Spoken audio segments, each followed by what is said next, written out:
দ্রিম শব্দে ঘুমের মধ্যে এপাশ ওপাশ করে কমল। হঠাৎ করেই কানটা সজাগ হয়ে যায় বাস্তবতায়। বাবা শুয়ে শুয়েই মার সাথে কি যেন বলাবলি করছেন, কান খাড়া করেও। শব্দগুলো কত দূরে হচ্ছে বলে মনে করো? মার গলা। বাবা বলছেন, গোয়ালন্দ ঘাটের বরাবরই তো মনে হয়। ওগুলো কিসের শব্দ কি জানি, শুনেছি শেল বা মর্টারের শব্দ এরকম হয়, আবার কামানো হতে পারে, ঠিক করে বলা মুশকিল। তবে ওসব বস্তু আমাদের নেই। তাহলে উপায়? যদি মিলিটারি ঢুকে পড়ে? কি আর করা, সকলের যা হয় আমাদেরও তাই হবে। আবার কি রায়ট হবে? কি যা তা হবে বলছো? এটা কি হিন্দু মুসলমানের ব্যাপার যে রায়ট হবে? এটা হলো পাকিস্তানি শাসকদের সাথে বাঙালিদের বোঝাপড়ার ব্যাপার। এখানে হিন্দু মুসলমান আমরা সবাই তো বাঙালি। আমরা একযোগে পাকিস্তানি মিলিটারিদের প্রতিহত করব। মিলিটারি কজন আছে এদেশে? আর আমরা 7.5 কোটি। তাছাড়া ফরিদপুরে ওরা সহজে আসতে পারবে না। তুমি যতই বলো, আমার কিন্তু ভয় করছে। এতগুলো পোলাপান নিয়ে কি হবে এখন? যদি ওরা এসেই যদি পড়ে, তখন এখান থেকে পালাতে হবে। তবে যে বললে ফরিদপুরে ওরা সহজে আসতে পারবে না, কারণ গোয়ালন্দ ঘাটে আমাদের আনসার পুলিশ বাহিনী ওদের মোকাবেলা করবে। সেভাবেই ওরা প্রস্তুত আছে। ওহ ঠাকুর, রক্ষা করো ঠাকুর, মা দুর্গা রক্ষা করো। মায়ের আরতিতে চোখ দুটো ছলছল করে কমলের। হাতের তালুতে তা মুছতে মুছতে বিছানার উপর উঠে বসে। এমন সময় উঠোনের উপর দিয়ে দুপদাপ শব্দে কজন মানুষ কথা বলতে বলতে হেঁটে যায়। দু একটি অস্পষ্ট কথা কমলের কানে ঢুকে। সালাহ, শুয়োর কা বাচ্চা, বাঙালি আদমি। মা বাবাকে বলছে। ওরা কারা? বিহারি রিফিউজিরা বলেই তো মনে হলো। ওরা কোথায় যায়? রাস্তার দিকেই তো মনে হলো। ওরা কি আমাদের ক্ষতি করতে পারে? পারেই তো। অল্প সময় পরে নিকটস্থ মসজিদ থেকে আজানের ধ্বনি ভেসে এলো। আসসালাতু খায়রুম মিনান নাওম।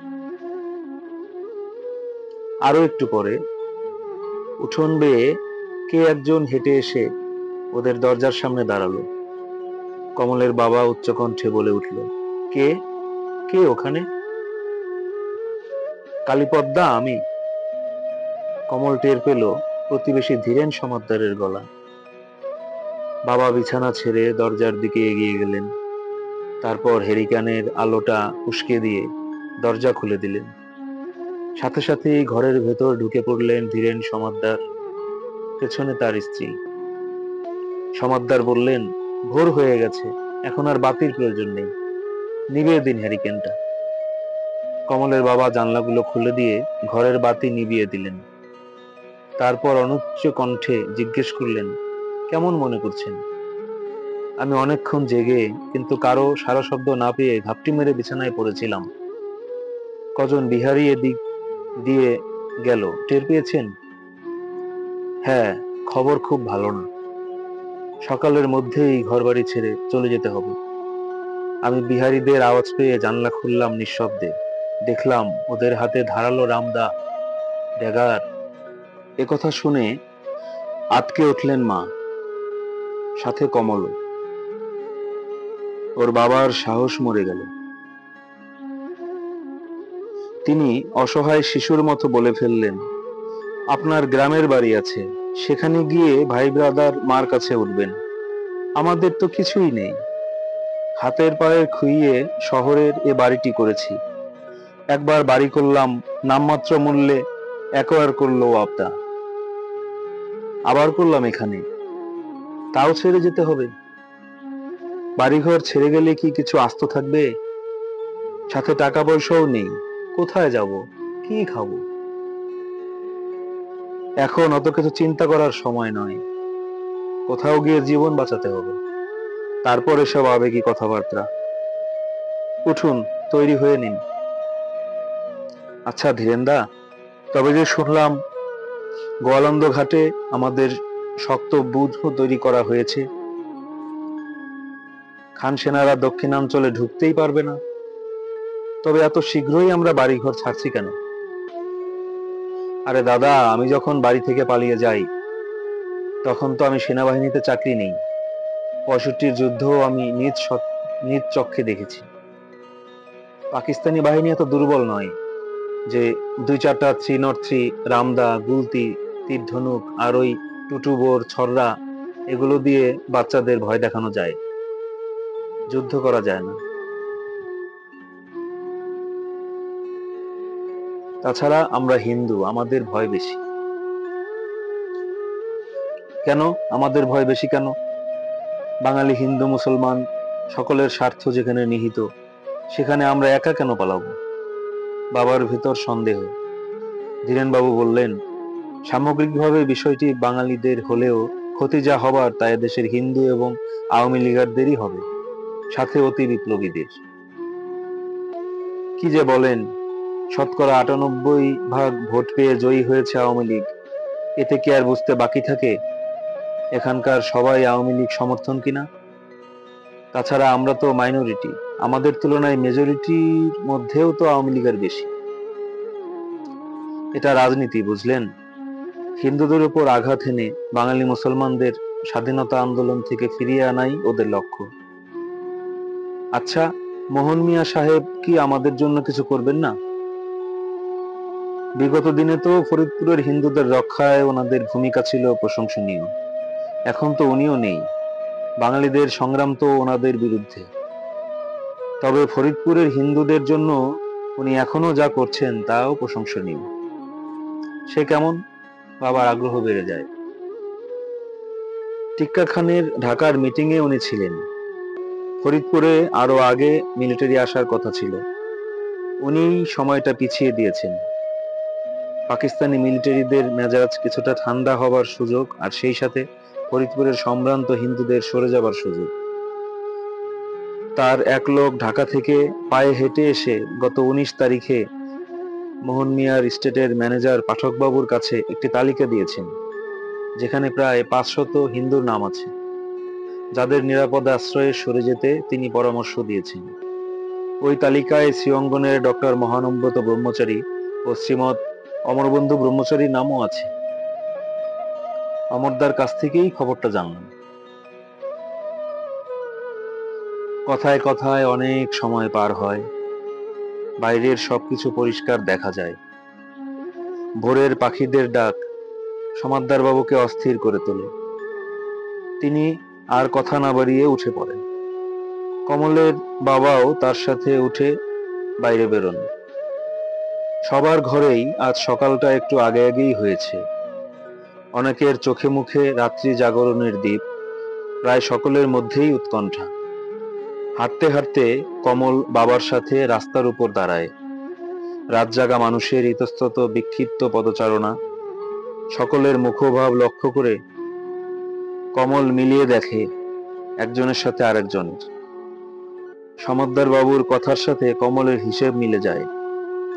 হিন্দুদের চোখে মুখে যতটা উৎকণ্ঠা ও ভীতির ছাপ, মুসলমানদের মুখমণ্ডলে ততটা তীব্র নয়। কমল অনুমান করে বিহারি কলোনি সংলগ্ন মুসলমান বলেই হয়তো এমন। কারণ 2-1 বিহারি যা মুহূর্তে চোখে পড়ছে, তাতে কমল নিশ্চিত যে মিলিটারি আসছে এবং বিহারি অধ্যুষিত এলাকার বাঙালি মুসলমানদের রক্ষা তারাই করবে। এমনটি হওয়াই স্বাভাবিক। গত 25শে মার্চের পর থেকে বিহারিদের উপর যত বিপদ আসার সম্ভাবনা ছিল তা নস্যাৎ করেছে এলাকার বাঙালি মুসলমানরাই। তবে হিন্দুরা যে এ সময় তাদের সহযোগিতা করেনি তা নয়। হঠাৎ করেই চিন্তায় ছেদ পড়ে কমলের। 2জন তুখোড় ছাত্রনেতা রিকশায় চেপে যাচ্ছে পশ্চিমে। একজন কমলকে দেখে হাত তুলে ইশারা করে। কমল সেদিকে না তাকিয়ে পূর্বে মুখ ঘোরায়। আর দুটো রিক্সা ছুটে যায় পশ্চিমে। তারা আওয়ামী লীগ নেতা। পেছনে পরপর কটি রিক্সাতে মেয়ে ছেলে সহ একাধিক পরিবার। সবাই শহর ছাড়ছে। অল্প সময়ের ব্যবধানে শহরের পরিবেশ বদলে যায়। শহরের সমস্ত রিক্সা যেন শোভাযাত্রা বের করেছে। সব কটিতেই শিশু, নারী ও বৃদ্ধ। পশ্চিমে গাঁও গ্রামের আত্মীয় স্বজনদের কাছে আশ্রয় যাচ্ছে সবাই। রিক্সা ভাড়ার এখন আর কোনো মা বাপ নেই। যে যেভাবে ভাড়া হাঁকছে সেভাবেই তা মিটছে। পয়সাওয়ালাদের কোনো কিছুতেই অসুবিধা হয় না। রিক্সায় যেসব পরিবার শহর ছাড়ছে তাদের অধিকাংশই শহরের নামি দামি পরিবারের লোক। মধ্যবিত্ত নিম্নবিত্তরাও শহর ছাড়ছে, তবে তারা সংখ্যায় কম এবং পায়ে হেঁটেই। তাদের মাথায় বস্তায়, কাখের পোটলায় সংসারের প্রয়োজনীয় খুঁটিনাটি জিনিস। দেখতে দেখতে আরো একটি বিষয় কমলের নজরে এলো। তা হলো, এলাকার বদমাশ কিছিমের কিছু লোকের হাতে রামদা ড্যাগার উঠে এসেছে। যে ধরনের অনেক অস্ত্র ইতিমধ্যে যশোর রোড সংলগ্ন মনা পোদ্দারের ভাড়াটিয়া শম্ভু কর্মকারকে দিয়ে খানসেনা নিধনের প্রয়োজনে তৈরি করা হয়েছিল। কমলের আত্মারাম খাঁচা ছাড়া হয়ে যায়। সমদ্দার বাবুর কথার সাথে পরিবেশের সাযুজ্য খোঁজে। হঠাৎ কমলের বাবার মুখ ফসকে যায়। কি যে হবে! কমল বাবার মুখের দিকে তাকায়। বাবাও তাকায় ওর মুখে। বলে, এখন আর সময় নষ্ট করা ঠিক না। চল, আমরাও শহর ছাড়ার জন্য প্রস্তুত হই গে। বাবার সাথে বাড়ি ফিরে আসে কমল। আসার পথে প্রতিবেশী প্রায় সব বাড়িতেই মালপত্র বাঁধা সাদা লুকানোর কাজ দেখতে পায়। সমাদ্দার বাবুর বাঁধা সাদার কাজ শেষ। নিজেরাই হাতে সাথে করে গন্তব্যের উদ্দেশ্যে ছুটবে অল্প কিছুক্ষণের ভেতর। বাবাকে দেখেই তিনি এগিয়ে এলেন। উৎকণ্ঠা সহকারে বললেন, আপনি কেমন মানুষ বলেন তো? এখনো কি ভাববার সময় আছে? ঝটপট মালপত্র বেঁধে ফেলুন। আর ওই যে, সমাদ্দার বাবু একটু চাপা গলায় বাবার কানের কাছে মুখ নিয়ে বললেন, সোনা রূপা কাঁসা পিতল যা আছে তা ঘরের মেজ খুঁড়ে পুঁতে ফেলুন। জীবনে বেঁচে থাকলে ফিরে এসে তুলবেন। ঠিক কথাই বলেছেন, এত মালপত্র টেনে নেওয়াও তো মুশকিল। সমাদ্দার বাবুর কাছ থেকে আরো একটি সৎপরামর্শ পেয়ে কিছুটা হালকা হয়ে তারপর লেপ তোশক বইপত্র চাল আটা সহ প্রয়োজনীয় জিনিসপত্রের কিছু কিছু বস্তাবন্দি বাক্সবন্দি করতে থাকলেন। কমল ওর মা সহ পরিবারের অন্য ভাই বোন যে যেভাবে পারে বাবাকে সাহায্য করল। কিছুক্ষণের মধ্যেই মাথায় একটি বড় বস্তা সহ সমাদ্দার বাবু পুনরায় কমলদের বাড়িতে এলেন। ওর বাবাকে ডাকলেন। বাবা তাকে দেখে ঘর থেকে বেরোলেন। বললেন, যাচ্ছেন? হ্যাঁ দাদা, জীবনে যদি বেঁচে থাকি একদিন হয়তো দেখা হবে। আর যদি মরে যাই? কোনো কিছু তো দাবি রাখেন না দাদা, ভুল ত্রুটি ক্ষমা করে দেবেন। সমাদ্দার বাবু ডুকরে কেঁদে উঠলেন। বাবা তার পিঠে হাত বুলিয়ে অন্য হাতের তালুতে নিজের চোখ মুছলেন। সমাদ্দার বাবু বাড়ি ছাড়লেন। পেছনে তার স্ত্রী। মার সাথেও তারও বিদায় নেবার পালা শেষ হলো। আরো পেছনে বাবুল, বুলি, বাবন। হঠাৎ করেই বাবার মাথায় বাজ পড়ল বলে মনে হলো। তাড়াতাড়ি কমলকে ডেকে দোকানের চাবি দিয়ে বললেন, তুই শীঘ্রই বাজারে যা। দোকানে দিয়ে জয় বাংলার পতাকাটা নামিয়ে পাকিস্তানি পতাকাটা টাঙিয়ে আয় তাড়াতাড়ি। বাবার কথা শেষ হতেই কমলের কান দিয়ে গরম বাতাস বেরোনো একটা থ্রিল কাজ করলো। ও দৌড়ে বাজারের উদ্দেশ্যে ঘর ছাড়ল। কমল যখন যশোর রোডে পা রাখলো তখন ওর বুকের ভেতর একটা অজানিত আশঙ্কা মোচড় খেল। শত শত পরিবার ভাটির টানের মতো পশ্চিমে যাচ্ছে, কেউ বা দক্ষিণে, আর কমল ওদের উজানে। শহরবাসীর বিপরীতমুখী টানকে আর একবার শ্বাসরুদ্ধকর অবস্থার মধ্যে ফেলে দেয়। দু একজন হিতাকাঙ্ক্ষী ওকে শহরের ভেতর ঢুকতে বারণ করে। কমল কারো কথায় কর্ণপাত করে না।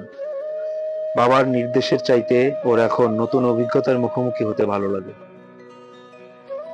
ভাটির স্রোতে ভাসা মানুষগুলো বিলি কেটে কেটে ও যখন ওদের দোকানের কাছাকাছি পৌঁছলো, তখন দেখলো আলিমুজ্জামান সেতুর গোড়ায় কটি মারোয়ারি পরিবার নৌকায় অপেক্ষায় বসে আছে। ওদের পরিবারের সকলকে দল বেঁধে এই প্রথম দেখলো। তাদের পায়ে হাঁটার সামর্থ্য নেই, রিকশারও এই মুহূর্তে দারুণ অভাব, তাই বাধ্য হয়ে নৌকার কথা ওদের মাথায় ঢুকেছে। শিব মন্দির সংলগ্ন ঘাটে অন্যদিন মাল ওঠানামানোর কাজে যেসব নৌকা দেখা যেত, সেগুলোর টিকিটি পর্যন্ত আজ দেখা যাচ্ছে না। লোকজন বলাবলি করছে, নৌকাওয়ালারা আজ শহরে আসছে না। ঘাটে যে কটা রাতে বাঁধা ছিল, সেগুলো ভোরে গ্রামমুখী মানুষ নিয়ে ভেগেছে। নৌকার মাঝিদের ভয়, নৌকা হলো শেখ মুজিবের মার্কা। খান সেনাদের আক্রোশ হয়তো ওটার উপরেই থাকবে বেশি। কখন যে দোকানের সামনে এসে দাঁড়িয়েছে কমল টের পায়নি। দোকানের সামনে বড় একটি সাইনবোর্ড, কোহিনূর ফার্মেসি লেখা। তার উপরে টিনের চাল থেকে প্রায় 6 ফুট উপরে পথ পথ করে উঠছে তল্লাবাসের সাথে বাঁধা স্বাধীন বাংলার লাল সবুজ পতাকা। স্বাধীনতার ঘোষণার পর থেকে এটা 40 ঘন্টার জন্য আকাশে উঠছে। আশেপাশের দোকানগুলোতে চোখ বোলায় কমল। দেখলো জয় বাংলার পতাকার স্থলে এখন উঠছে 4 তারা খচিত পাকিস্তানি পতাকা। দু একটি দোকানে পতাকা টতাকা নেই। কমল দোকান খুলে পাকিস্তানি পতাকাটা খুঁজে বের করে, তারপর দরজায় তালা ঝুলিয়ে স্ট্যান্ডের সামনে দাঁড়ায়। জয় বাংলার পতাকা নামাবার উদ্দেশ্যে হাত রাখে। এভাবে পতাকার দিকে তাকিয়ে দাঁড়িয়ে থাকে কিছুক্ষণ। ওর তো চোখ উপচে জল আসে। হঠাৎ পেছন থেকে কে একজন ধমকেশ্বরে বলে ওঠে, শালা মালাউন, নামা ওটা। কমল দেখলো ওর পেছনে একজন রিক্সাওয়ালা, তার সাথে এখন কোনো রিক্সা নেই। কমলের মনে হলো লোকটা হয়তো রিফিউজি হবে, তবে ওদের এলাকার কেউ নয়। তার কোমরে একটি ড্যাগার লক্ষ্য করলো কমল। তারপর আস্তে আস্তে জয় বাংলার পতাকাটা স্ট্যান্ড থেকে খুলে ভাঁজ করে কোমরে গুজতে যাচ্ছিল, অমনি বাজ পাখির মতো পতাকাটি ছো মেরে নিয়ে গেল লোকটি।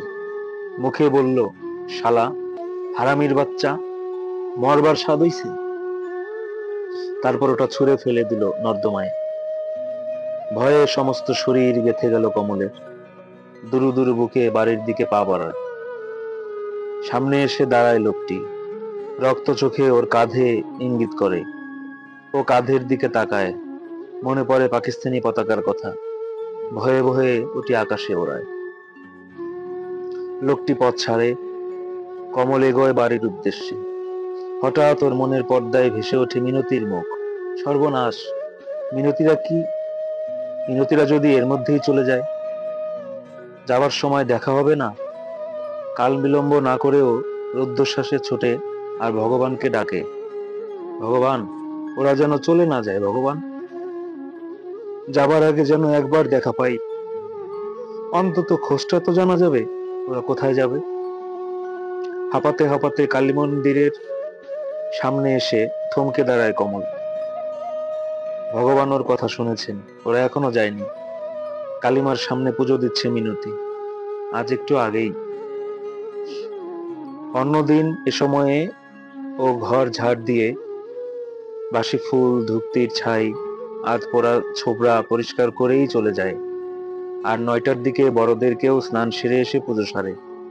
জাগ্রত কালী মন্দির, অনেক দিনের পুরনো আসন। দিনের ছাপড়ায় হোগলা পাতার তৈরি বেড়ায় ঘেরা চারদিক।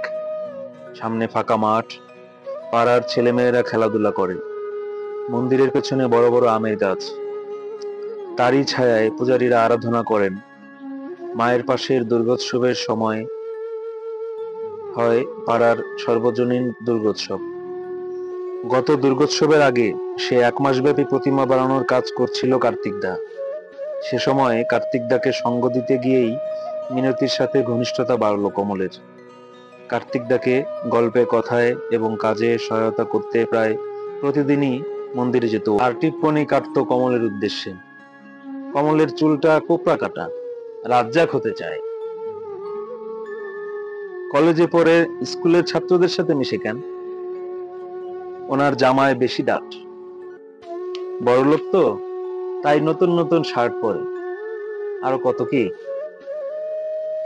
প্রথম এসব কথায় কমল খুব চটে যেত। কার্তিকদা মিটিমিটি হাসতো আর হাতের কাজ করত। একদিন কার্তিকদাই বলল, কমলদা, এসব কথায় আপনি রাখবেন না, দেখবেন ও আর বলবে না। ও আপনারে বলে মজা পায়, আপনারে চেতায়। আসলে আপনারে ওর ভালো লাগে।